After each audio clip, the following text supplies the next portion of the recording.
Despite the wintry weather this week, it's typically the time of year when we see kids starting to get outside more often. But with that comes more risk of injury for children.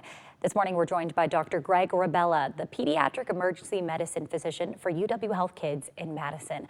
Dr. Rebella, thank you for joining us. Thanks for having me. Of course. So our first question, do you see more injuries in kids this time of year, and why would that be? Well, this is the time of year where kids are getting back into their spring activities and getting outside. So we do see injuries more frequently now. And one of the things that's important to recognize is that since kids are still developing, their skeletons are different than us adults. And in particular, they have growth plates at the end of their bones, and these are more susceptible to injury. So one of those most common injury types we see in activities and sports are overuse injuries that trigger inflammation to these areas of bone growth. A really good example of this would be the little league elbow. So where repetitive throwing motion causes pain in the elbow. But we can see these in other sites. We get kids that are involved in track and soccer, and these are bigger kids that are running around a lot, and we'll see this kind of inflammatory condition happen in the hip and then the knee and in the heel. Another type of common injury that involves the growth plates are just simply breaks. And these can either be from a direct fall or even actually the muscle pulling away from the bone. What's interesting is that even with breaks, the child's pain can sometimes be somewhat subtle, and it can be discounted as simply a sprain or a muscle pull. So it's really important to maintain the suspicion for growth plate involvement. That way they can be treated appropriately and a mild injury doesn't turn into something more severe. Right, and in that case, what are some risk factors that parents should watch out for? Well, the biggest risk is doing too much too quickly and not giving the child's body enough time to rest and recover. So if you have a child who's complaining of pain near the ends of the bones or near a joint, particularly if it's persistent or worsening with activity, then seeing their primary doctor is probably a good idea.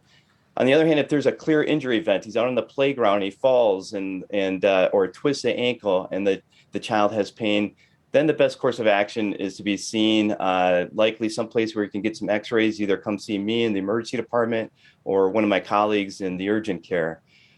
Just remember, a really good rule of thumb here is that pain or injury near the ends of the bones are going to involve the growth plate. Interesting. And now the final question, which everyone has on their minds, it's hard to gauge how serious these are. So how can parents know if it's something they should see a doctor about or if it's something that the kids will be able to shake off? That's a good question. And really, when it comes down to is number one, pain that's persistent. And kids, they're not like us adults where they tend to get sore and achy. If they have pain, there's probably something going on. The other is swelling. Again, if you and I have fallen and we land on our wrist and we have a little bit of swelling, we're probably going to blow it off as a sprain.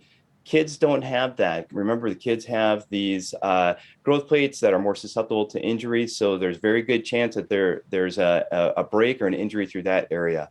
If your child is a more competitive athlete or say a growing teen and seems to struggle with pain in the areas around the hip, around the lower extremity, there's possibly some muscle strength and flexibility issues that contribute to nagging symptoms.